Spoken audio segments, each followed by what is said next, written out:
My name is Hazel Santos. I am 32 years old, and I live in a quiet city 3 hours away from Rochester. I stood silently at the defendant's table. My hands were resting flat on the wood, and I kept my face very calm. Across the aisle, my brother Vincent looked like he had already won. He stood tall, adjusting his expensive suit, and told the judge that my company was a financial disaster. My parents sat right behind him. They were nodding their heads. They looked at me with disappointment, just like they always did. They wanted to see me fail. They wanted to prove that I was nothing without them. But then, Judge Holloway stopped speaking. She froze in the middle of a sentence. Her eyes went wide as she looked down at the legal papers in front of her. She read the company name out loud, her voice confused. Apex Defense Systems. She looked up at me, then back at the paper. She knew that name. Everyone in the industry knew that name. My company had just secured a $189 million contract with the Department of Defense. It was headline news. Everyone knew it, except my family. In that instant, the entire mood in the courtroom shifted. The judge looked at Vincent with cold, hard eyes. He didn't know it yet, but he had just walked into a trap of his own making. But before I tell you how everything flipped, like and subscribe, drop a comment. Where are you watching from? My name is Hazel Santos. I am 32 years old. To understand why my family tried to destroy me, you have to understand the house I grew up in. It was a large, cold house in Rochester. It looked perfect from the outside. The lawn was always cut very short. The hedges were straight. The paint was a crisp, clean white. My father, Antonio Morty, made sure everything looked perfect. He owned a chain of luxury car dealerships. In our town, the name Morty meant money. It meant success. But inside that house, it meant competition. There were 3 of us children. Vincent was the oldest. He was the golden boy. He looked just like my father, tall, loud, and confident. From the day Vincent was born, my father decided that Vincent would take over the business. Vincent could do no wrong. If he failed a test, it was the teacher's fault. If he crashed a car, it was the road's fault. Then there was Carla. She was the youngest. She was beautiful and she knew it. My mother, Maria, spent all her time with Carla. They went shopping every weekend. They planned parties. My mother taught Carla that her job in life was to marry a rich man and look good standing next to him. And then there was me. Hazel, the middle child. The mistake, I didn't look like them. I was quieter. I didn't care about clothes or cars or parties. I liked to take things apart. When I was 10, I took apart our toaster because I wanted to see how the heating element worked. My mother didn't see curiosity. She saw a mess. She screamed at me for an hour about how I was unnatural. My father just shook his head. Why can't you be normal, Hazel? Look at your sister. I spent my teenage years hiding in my room. While Vincent was out partying and Carla was at dance recitals, I was on my computer. I loved code. I loved the logic of it. In the real world, people lied. People were confusing. But on a computer, if you wrote the code effectively, it worked. It was fair.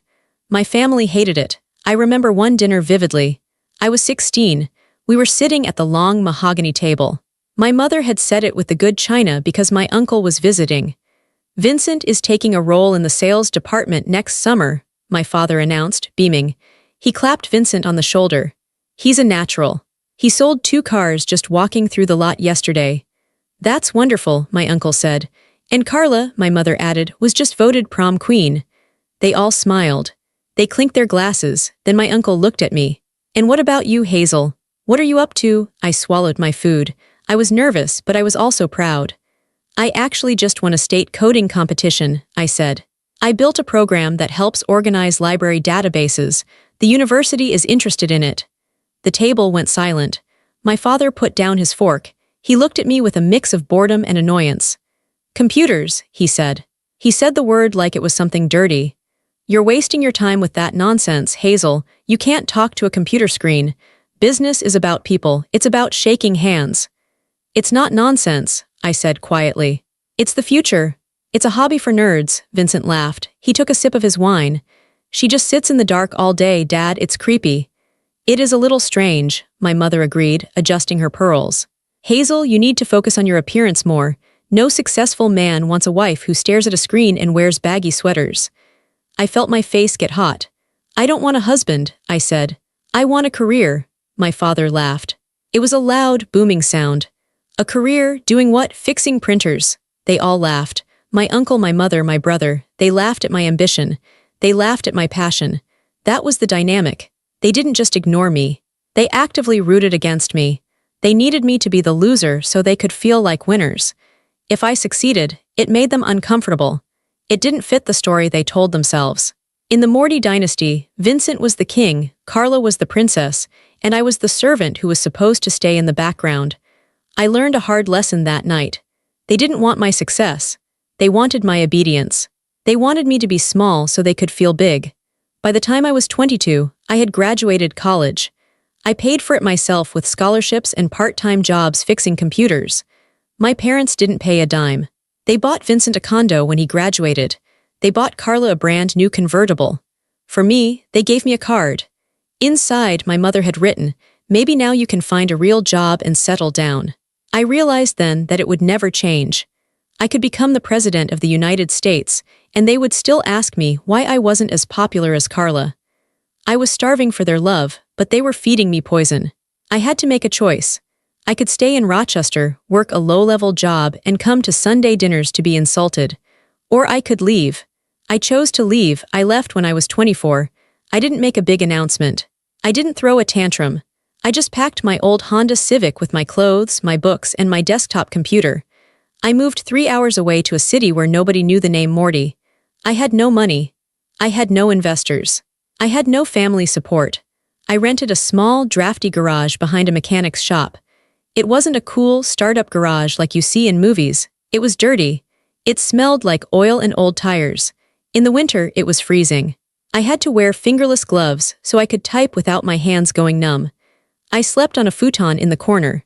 I joined a cheap gym nearby just so I could use the showers. I ate instant ramen noodles for lunch and dinner almost every day. Sometimes, if I had a good week, I would buy a bag of apples. It was the hardest time of my life, but it was also the best. Because for the first time, nobody was telling me I couldn't do it.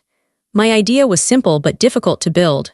I wanted to create a new kind of cybersecurity system. Most systems reacted to attacks after they happened. I wanted to build an AI that could predict attacks before they happened. I called it Apex. I worked 18 hours a day. I woke up, coded, ate, coded, and slept. My eyes hurt constantly. My back ached from the cheap chair I sat in. My family barely called. Sometimes my mother would call on a Sunday. The conversations were always the same. "Hazel, are you still in that place?" she would ask. "Yes, Mom. I'm working." "Vincent just got promoted to vice president of the dealerships," she would say. "He bought a boat, a beautiful boat.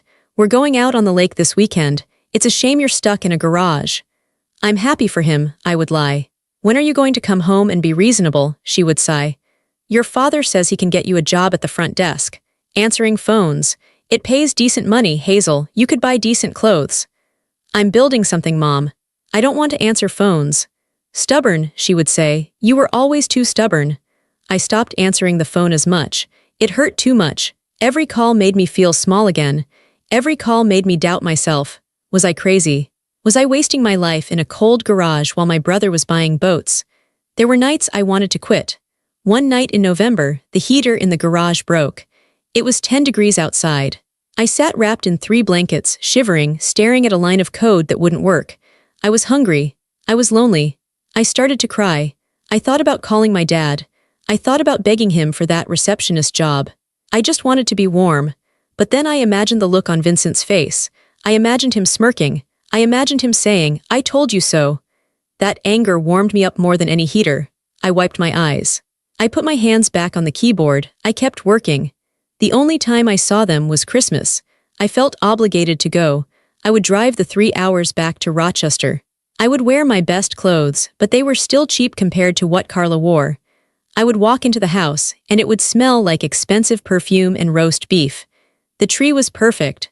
The presents were piled high. Vincent would be there, holding a glass of scotch. He would look me up and down. "Well, look who it is," he would say. "The hermit returns. How's the little computer hobby going, Hazel? Made $1 million yet?" My father would chuckle from his armchair. "Don't tease her, Vincent. At least she's keeping busy." "I'm not teasing," Vincent would say, grinning. "I'm worried. She looks thin. Can you afford food, Hazel? Or do you need me to write you a check?" "I'm fine," I would say, keeping my voice steady. "The business is growing." "Business," Vincent would scoff. It's a science project, Hazel. Real business is bricks and mortar. Real business is inventory. You're playing make-believe. I would sit through dinner, listening to them brag. Vincent talked about his trips to Europe. Carla talked about her fiancé's stock portfolio. My mother talked about the country club gossip. Nobody asked me a single question about my life. Nobody asked how my software worked. Nobody asked if I was happy. I was just a ghost at the table. I would leave as soon as dessert was over. I would drive back to my cold garage, tears streaming down my face. But every time I left, I made a promise to myself. One day, they will know who I am. One day, I won't be the joke. I didn't know how right I was. I didn't know that I was building something that would become bigger than their entire dealership empire. I just kept my head down. I kept coding. I kept surviving. Success didn't happen overnight. It was a slow climb, and then suddenly it was an explosion. By year 4, I moved out of the garage. I got a small office in an industrial park. It wasn't fancy, but it had heat and a real door. I hired my first 2 employees. We got a contract with a mid-sized bank to secure their customer data. It wasn't a fortune, but it paid the bills. For the first time, I could afford a nice apartment. By year 7, Apex Defense Systems had 47 employees. We were building a reputation. My software was faster and smarter than anything else on the market. We started getting calls from bigger clients. Tech companies in Silicon Valley, government agencies. I was working harder than ever, but it was a different kind of work. I wasn't just a coder anymore, I was a CEO. I had to learn how to lead. I had to learn how to negotiate.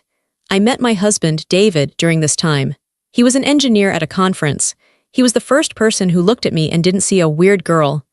He saw a genius. He saw a leader. When we got married, I took his last name, Santos. I started using Hazel Santos professionally. At first, it was just because I liked the sound of it. But then I realized it was a shield. To the business world, I was Hazel Santos, the CEO of Apex. To my family, I was still Hazel Morty, the failure. I kept the 2 worlds completely separate. I never told my parents about the bank contract. I never told them I had 47 employees. When I visited for holidays, I drove my old car. I wore simple clothes. I let them believe I was just getting by. Why? Because I knew them. I knew that if they saw what I had built, they would try to ruin it. They would try to take credit. Or worse, they would be jealous. I wanted Apex to be mine, purely mine. Then came the game changer.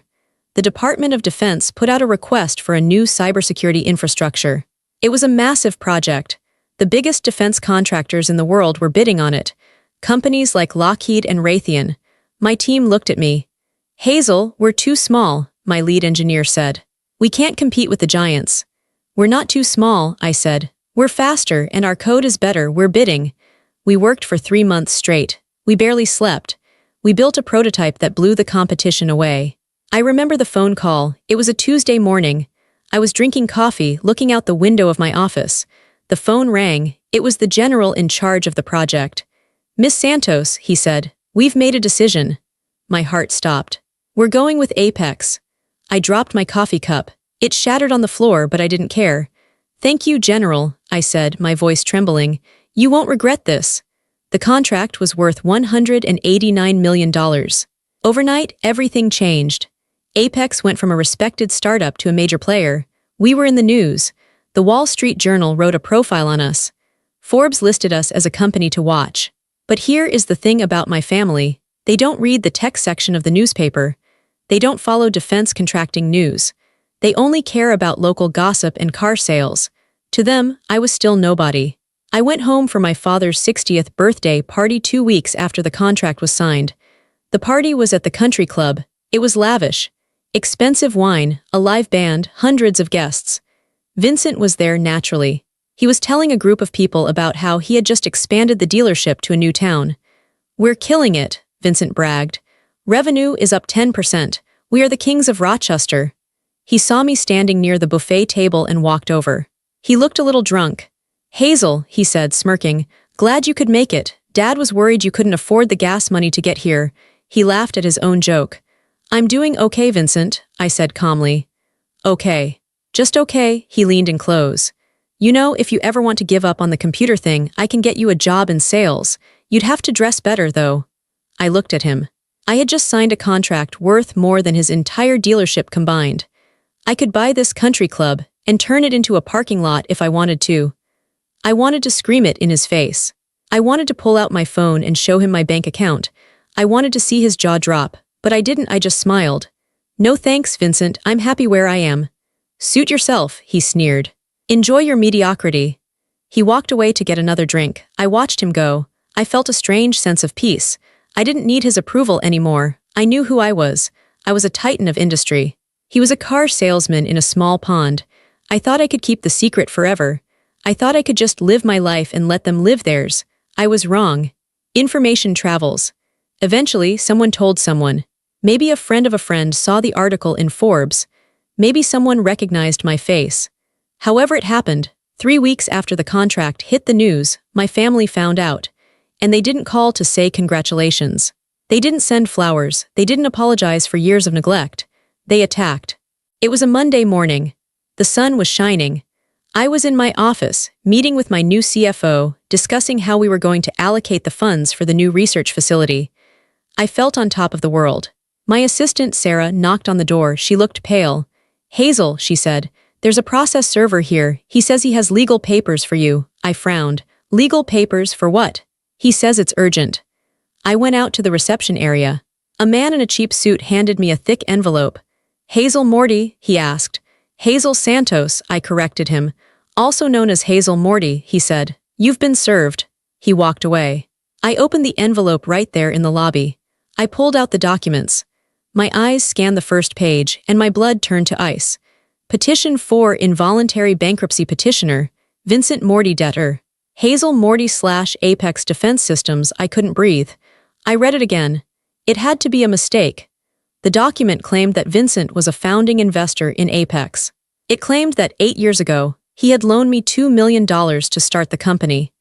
It claimed that I had never paid him back, and that with interest and penalties, I owed him a fortune. It claimed that Apex was insolvent, that we were broke and couldn't pay our debts. He was petitioning the court to seize control of my company, freeze my assets, and force us into bankruptcy to pay him back. "This is insane," I whispered. I flipped to the exhibits. There were copies of contracts. There was a promissory note with my signature on it, but I had never signed it. I looked closely at the signature. It looked like mine, but the loop on the H was wrong. It was a forgery. A good one, but a forgery. I flipped to the bank transfer records attached.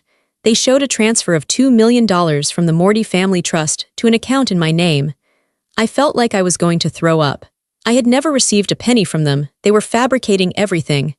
I ran back into my office and called my lawyer, Mark Henderson. "Mark, you need to get over here, now." When Mark arrived, he read through the papers.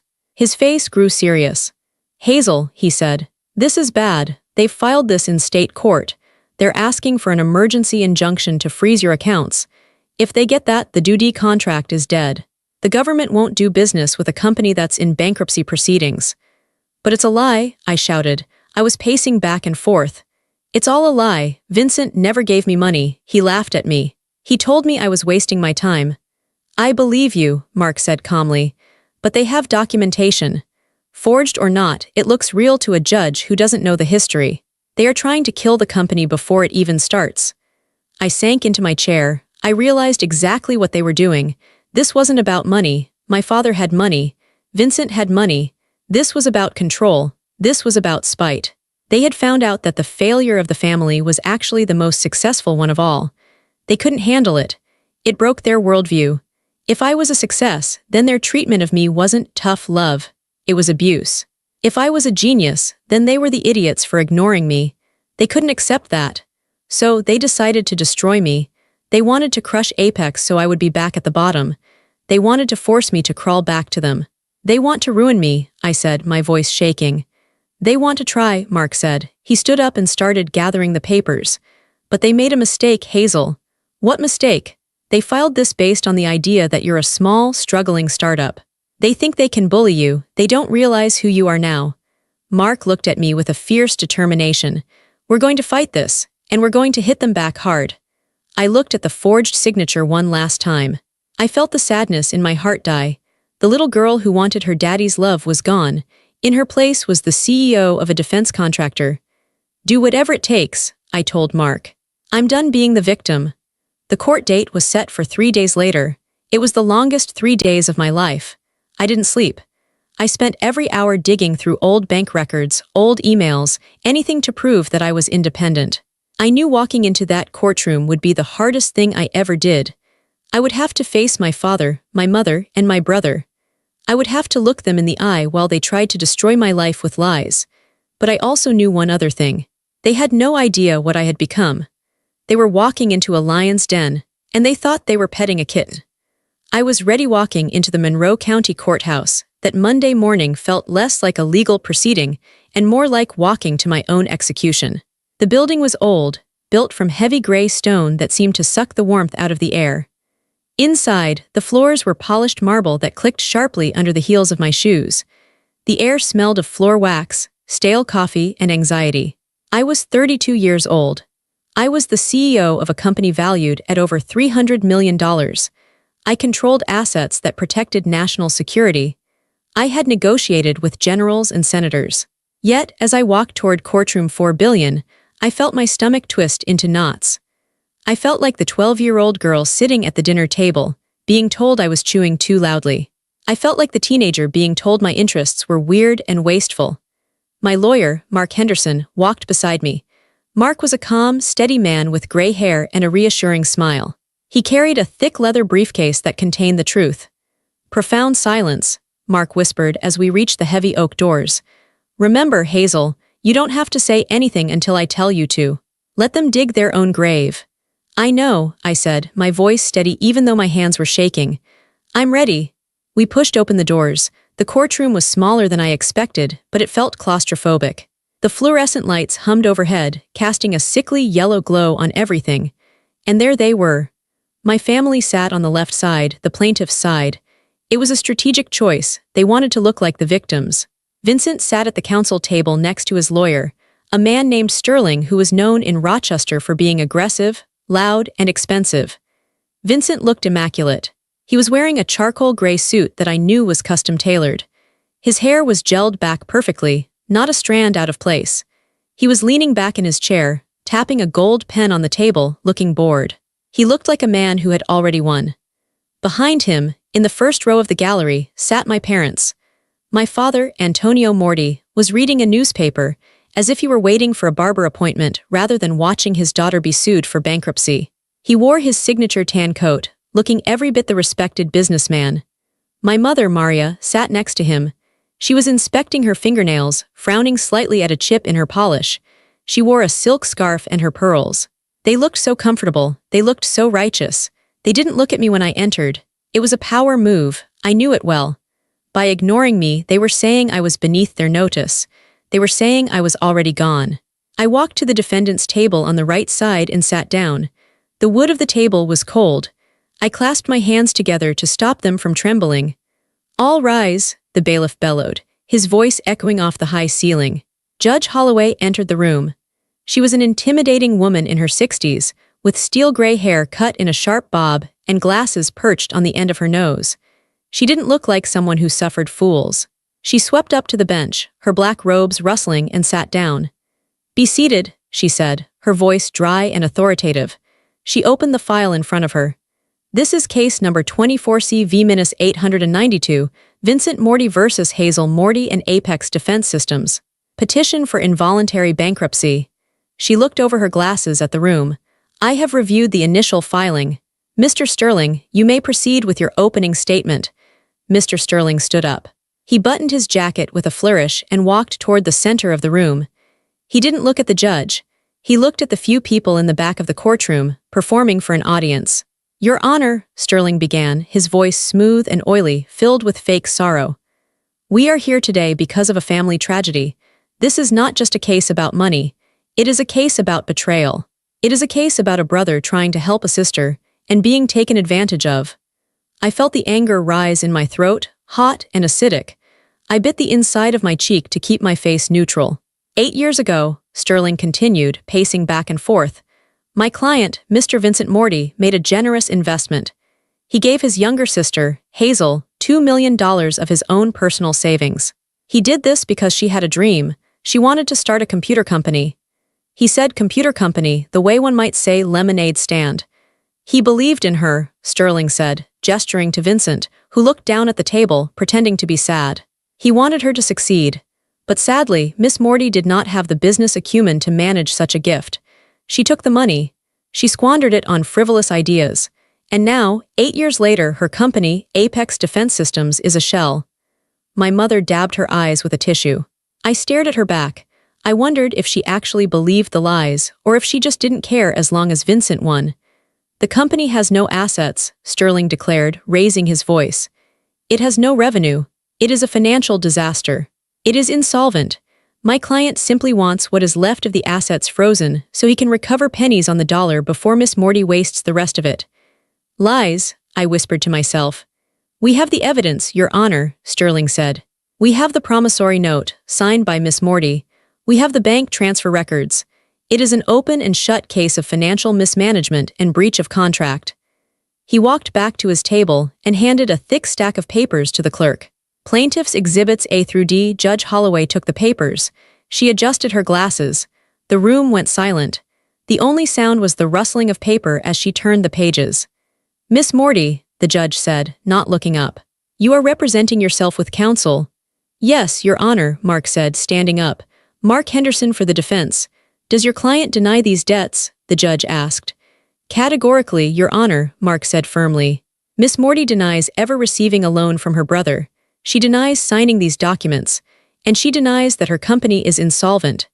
Vincent let out a loud, scoffing laugh. It was sharp and cruel. Oh, give me a break, he muttered, loud enough for the microphone to catch. She's broke, Judge, look at her shoes. My father chuckled behind him. Judge Holloway looked up sharply. Her eyes narrowed. Mr. Morty, she said, her voice cutting like a knife. You will remain silent unless spoken to. Is that clear? Vincent slumped a little in his chair. Yes, Your Honor. The judge turned back to the papers. She looked bored. To her, this was just another family dispute. Another messy squabble over money. She flipped past the promissory note. She flipped past the bank records.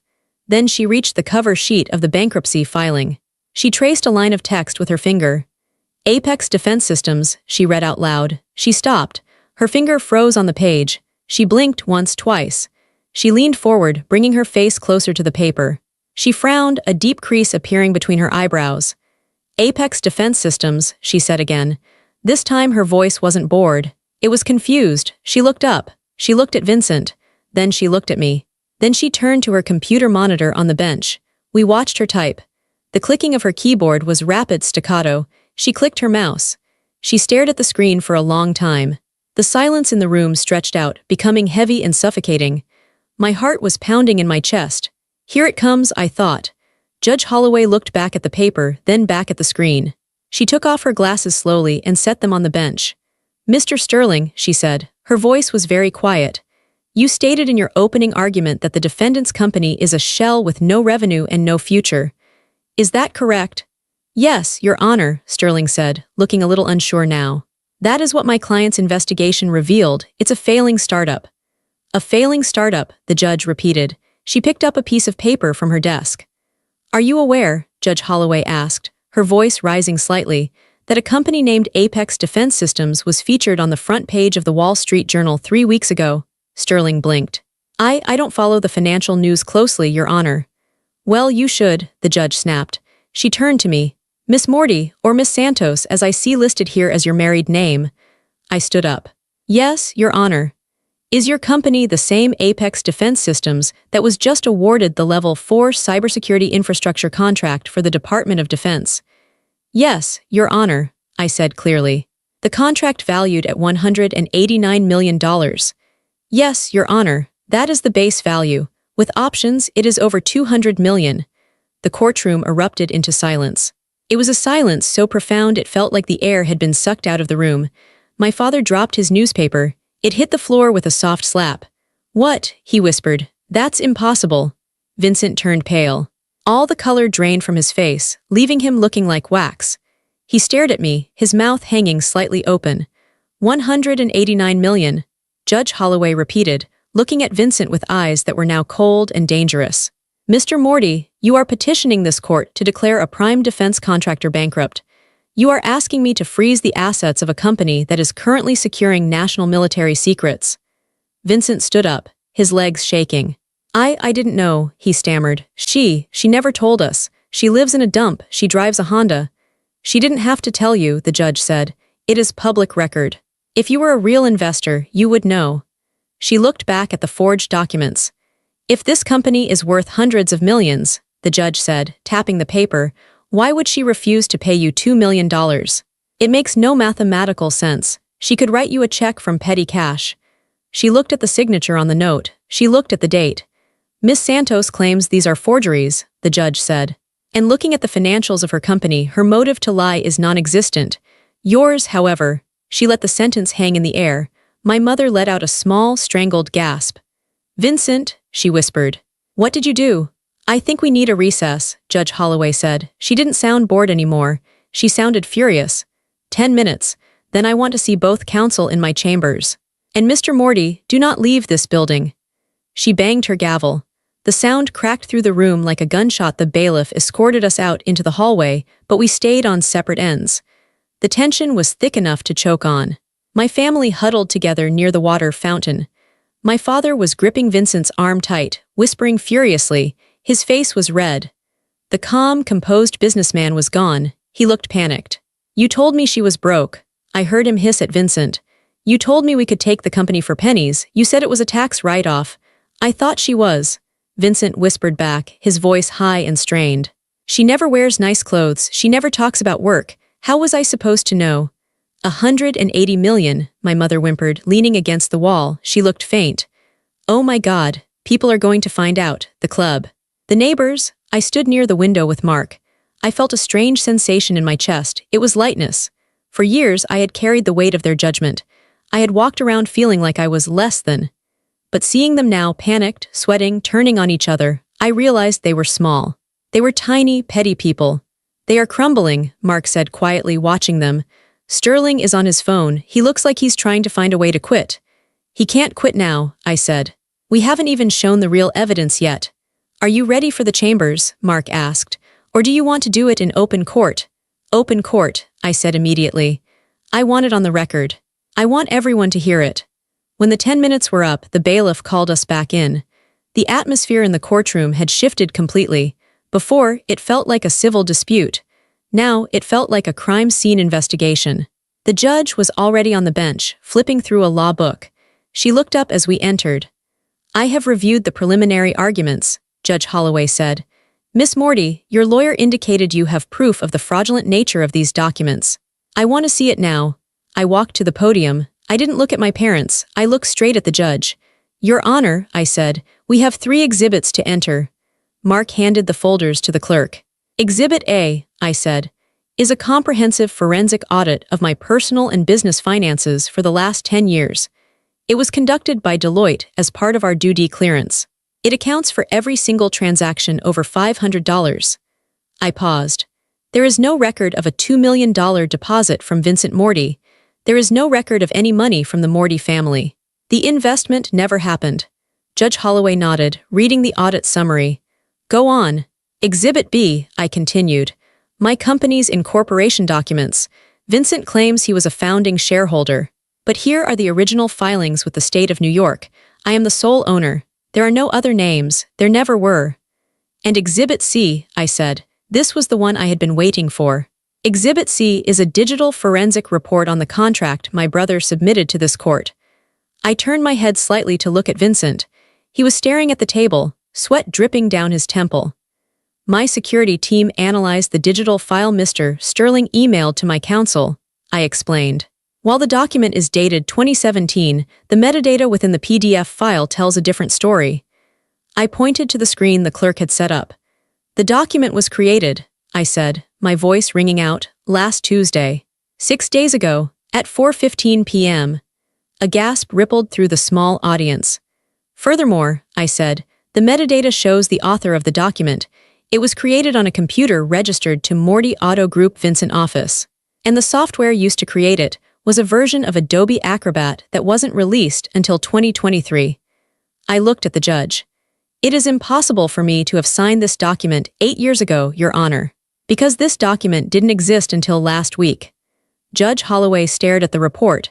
Her face was a mask of cold fury. She took off her glasses slowly. She looked at Mr. Sterling. "Mr. Sterling," she said. Her voice was dangerously quiet. "Did you know this document was a forgery?" "Your Honor, Sterling stammered. He was backing away from the table, physically distancing himself from Vincent. "I had no idea. I relied on my client's representations. If this is true, I must move to withdraw as counsel immediately."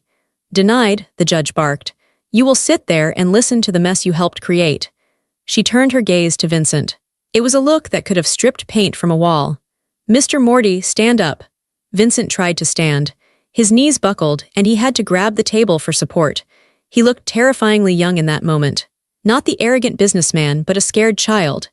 "You came into my courtroom," Judge Holloway said, her voice rising with every word. "You swore an oath on the Bible. And you presented forged documents to this court in an attempt to hijack a federal defense contractor." Vincent couldn't speak. He was hyperventilating. "Do you know what that is, Mr. Morty?" the judge asked. "That is perjury. That is fraud upon the court. That is filing false instruments." She leaned forward. "And given that the victim is a DoD contractor," she added, "you have likely committed federal wire fraud and interference with national security operations." My father stood up. "Your Honor, please," he begged. His voice was cracking. "He didn't mean it. He's just competitive. We can pay a fine. We can withdraw the petition." "Sit down, Mr. Morty," the judge shouted. "This is not a parking ticket. Your son tried to use the legal system as a weapon to destroy his sister's life and business. You don't just pay a fine for that." She turned to the bailiff. "Dismiss the petition with prejudice," she ordered. "And officer, take Mr. Vincent Morty into custody immediately. I am holding him in contempt of court, and I am referring this entire file to the district attorney and the U.S. Attorney's office." "No," my mother screamed. It was a raw, primal sound. "Vincent, no." Two bailiffs moved in. They grabbed Vincent by the arms. He didn't fight. He went limp. "Dad," Vincent yelled as they pulled his hands behind his back. The handcuffs clicked, a sharp, metallic sound that echoed in the silence. "Dad, do something, fix it." My father stood there, his mouth open, his hands hanging uselessly by his sides. For the first time in his life, his money, his influence, his name, none of it mattered. He couldn't fix this. I watched them march my brother out the side door. I watched the door close behind him. The judge looked at me. Her expression softened just a fraction. "Miss Santos," she said, "I apologize that your time was wasted. The petition is dismissed. Your company is safe. You are free to go." "Thank you, Your Honor," I said. I gathered my papers. My hands were steady now. I turned to leave. I had to walk past my parents to get to the exit. My mother was sobbing into her hands, her perfect makeup smeared. My father was staring at the empty door where Vincent had been taken, looking like a ghost. As I walked by, my father looked up. His eyes met mine. They were filled with shock, confusion, and a strange kind of fear. "Hazel," he whispered, "why didn't you tell us? Why didn't you say you were one of them?" "One of the big ones?" I stopped. I looked him right in the eye. "Because, Dad," I said, my voice calm and final, "you never asked. You were too busy laughing at me to ask what I was actually building." I didn't wait for an answer. I pushed open the doors and walked out into the hallway. I walked out of the courthouse and into the bright, blinding sunlight. I took a deep breath. The air tasted sweet. It tasted like justice. The fallout from that day wasn't just a ripple, it was a tidal wave. Because Apex Defense Systems was a government contractor, the FBI didn't take the attempted fraud lightly. They launched a full investigation into Vincent and the Morty Auto Group. It turned out that my forged contract wasn't Vincent's first lie. The FBI seized computers from the dealership. They found 2 sets of books. Vincent had been cooking the accounting records for years to hide gambling debts and skim money for his lifestyle. The charges piled up. Wire fraud, bank fraud, perjury, forgery. The trial was short. The evidence I provided in family court was the nail in his coffin. Vincent faced 15 years in federal prison. His high-priced lawyers managed to plead it down, but he still got 3 years. A felony conviction. I went to the sentencing. I didn't go to gloat. I went to bear witness. I sat in the back row wearing sunglasses. I watched the judge, a different one this time, lecture Vincent on greed and arrogance. When the gavel fell, Vincent looked back. He scanned the room until he found me. He didn't look angry anymore. He looked broken. He looked small. He looked like he finally understood that he wasn't the center of the universe. I didn't smile, I didn't wave. I just watched him be led away. The scandal destroyed my father's reputation. In Rochester, the name Morty had always meant trust and luxury. Now it meant fraud. The luxury car manufacturers, Mercedes, BMW, Audi, read the news. They have strict clauses in their franchise agreements about criminal conduct. One by one, they pulled their licenses. They stripped the Morty name from the buildings. My father lost the dealerships. The empire he had spent 40 years building collapsed in 6 months. He had to sell the big house on the hill. The house where I had been ignored. The house where Vincent had been treated like a prince. It was sold to a developer who planned to tear it down. My parents moved into a small, 2-bedroom condo on the edge of town. About 2 months after Vincent went to prison, my phone rang. I looked at the caller ID. It was my mother. I stared at the phone for a long time. Part of me, the little girl part, wanted to answer, wanted to hear her say she was sorry, wanted to hear her say she loved me, but the woman I had become knew better. I answered. "Hello, Hazel," her voice sounded weak. Older. "Hazel, it's Mom." "I know," I said. "Hazel, this is all so terrible," she wept. "Your father. He just sits in his chair all day. He stares at the wall. We have no money coming in, Hazel. The lawyers took everything, the fines. They took the retirement accounts." "I'm sorry to hear that," I said, keeping my voice polite but distant. "We were thinking," she sniffled. "We read in the paper. Your company, the stock is doing so well. Maybe you could help us, just a loan. Until Dad gets back on his feet. We are family, Hazel." I almost laughed. It was a dark, bitter laugh that stayed inside my chest. It was absurd. After everything, after the neglect, the mockery, the forged documents, the attempt to destroy my life, she still thought she could ask. She still thought I owed them. "Mom," I said. "You sat in that courtroom." You sat there," I interrupted, my voice hardening. "You watched Vincent lie. You watched him try to steal my company, and you nodded, you smiled. You wanted him to win. You wanted to see me fail because it made you feel better about yourselves." "I didn't know it was illegal," she wailed. "I just wanted the family to be together. I thought you were struggling." "Stop," I said. "Stop lying. You didn't care if I was struggling. You preferred it. It made Vincent look better." "But we're your blood," she cried. "We're your parents. You can't let us starve." "You won't starve," I said. "You have a condo. You have social security. You just won't be rich. You won't be the kings of Rochester anymore." "Hazel, please." "Blood isn't enough, Mom," I said. "You broke the contract of family a long time ago. I don't owe you anything." I hung up the phone. My hand was shaking, but not from fear, from adrenaline, from the finality of it. I blocked her number. Then I blocked my father's number. Then there was Carla, my perfect sister, the one who never had a hair out of place. She wrote me a letter. It arrived at my office a week later. It was on expensive, heavy stationery that smelled of lavender. "Dear Hazel, I hope you are well. I wanted to reach out and tell you how shocked I was by what Vincent did. I had no idea. You have to believe me, I am so proud of your success. I'm writing to tell you that I'm separating myself from Mom and Dad. They are toxic. They are stuck in the past. I'd love to come visit you. I heard you bought a house in the Hudson Valley. Maybe we could get coffee. I'm actually looking for investors for a fashion boutique I want to open. I have a great business plan. I thought, as sisters, we should stick together. Women supporting women, right? Love, Carla." I read it twice. It was transparent. It was pathetic. She saw the ship sinking. The Morty ship was going down and she was trying to jump onto my yacht. She didn't want a sister. She didn't want a relationship. She wanted an investor. She wanted my money to replace the money Dad couldn't give her anymore. I took a black marker. I wrote 2 words across the front of the letter, "No thanks." I put it in a fresh envelope and mailed it back. I had cut the cord. It was painful, like cutting off a limb that had turned gangrenous. It hurt, but it was necessary to save the rest of the body. If I kept them in my life, the infection would spread. They would poison my marriage, my company, my happiness. I was alone in terms of blood relatives. But for the first time in my life, I didn't feel lonely. I felt clean. With the lawsuit behind me, a strange thing happened. I stopped looking over my shoulder. Apex Defense Systems didn't just survive, it soared. The publicity from the trial actually helped us. It showed the world that we were a company with a fierce, protective leader. It showed that our ownership was solid and legally tested. Over the next 5 years, we grew from 47 employees to 156. We moved out of the rented office park and built our own headquarters, a beautiful glass and steel building surrounded by woods.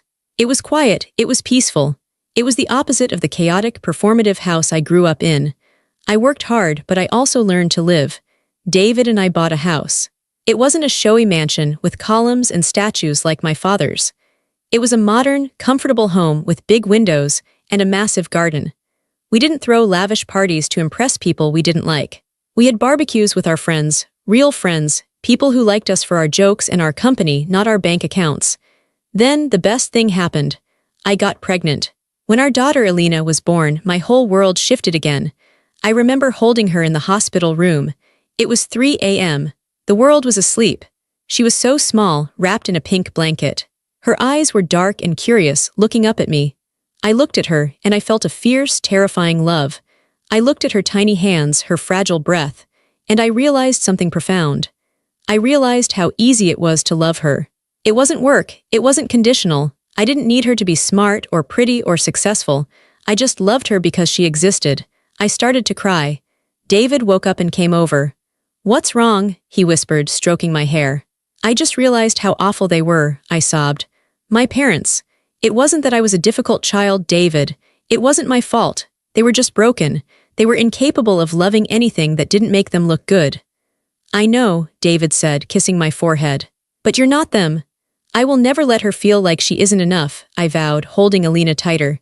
"Never." As Alina grew, I kept that promise. When she wanted to wear mismatched socks, I told her she looked cool. When she drew a scribbly picture of a cat that looked like a potato, I framed it and put it in the kitchen. When she wanted to play in the mud, I put on old jeans and played with her. I saw her confidence grow. She was loud. She was funny, she was secure. She didn't know what it felt like to be criticized for breathing.